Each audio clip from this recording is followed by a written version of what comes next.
பாமகவை பொறுத்தவரைக்கும் இந்த 2026 சட்டமன்ற தேர்தலுக்காக கூட்டணி அமைப்பதற்காக அக்கட்சியினுடைய தலைவர் அன்புமணி ராமதாஸ் அதிமுக பொதுச் செயலாளர் எடப்பாடி பழனிசாமியை அவருடைய கிரீன்வேஸ் இல்லத்தில் சந்திப்பதற்காக வந்திருக்கிறார். உடன் பாமகவினுடைய முக்கிய நிர்வாகிகளும் அங்கு இருக்கிறார்கள். இது தொடர்பான கருத்தை நம்மோடு பகிர்வதற்காக மூத்த பத்திரிகையாளர் திரு கோலாகல ஸ்ரீனிவாஸ் நம்மோடு இணைப்பில் இருக்கிறார். அவரோடு பேசலாம். சார் வணக்கம். அன்புமணி ராமதாஸ் தற்போது கூட்டணி பேச்சுவார்த்தை நடத்துவதற்காக இபிஎஸ்ஐ சந்திப்பதற்கு வந்திருக்கிறார். இந்த விவகாரத்தை ராமதாஸ் எப்படி அணுகுவார் நினைக்கிறீங்க? ராமதாஸ் அதாவது தன்னுடைய கட்சியிலிருந்தே அன்புமணி ராமதாஸ் அவர் தள்ளி வைத்திருக்கிறார். அதனால அன்புமணி ராமதாஸ் எடுக்கிற முடிவுக்கும் அவருக்கும் எந்த தொடர்பும் இல்லை, அப்படித்தான் அவர் சொல்லி கொண்டு இருக்கிறார். அதனால எந்த கூட்டணியில் சேருவதுங்கிற முடிவை அவர் தனியாக எடுப்பார், அப்படித்தான் பார்க்கலாம். இதுல ரொம்ப முக்கியமான ஒரு விஷயம் என்னன்னா, இப்ப அண்மையில அமித்ஷா அவர்கள் வந்து விட்டு சென்றார், புதுக்கோட்டையில பேசி விட்டு சென்று இருக்கிறார்.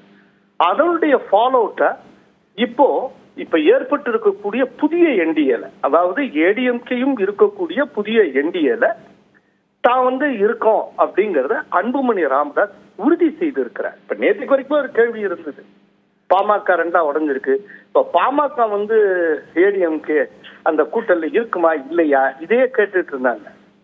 ஆக்சுவலா அன்புமணி ராமதாஸ் ஆல்ரெடி என்டிஏல தான் இருந்தார். இப்போ ஏடிஎம்கே உள்ளடக்கின என்டிஏவாக ஒரு புதிய என்டிஏ மலர்ந்திருக்கிறது.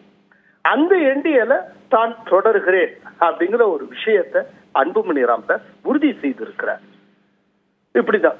இதே நேரத்துல இவர் பெரியவர் ராமதாஸ் அன்புமணிக்கு எதிர்க்கடை போடுவாரா?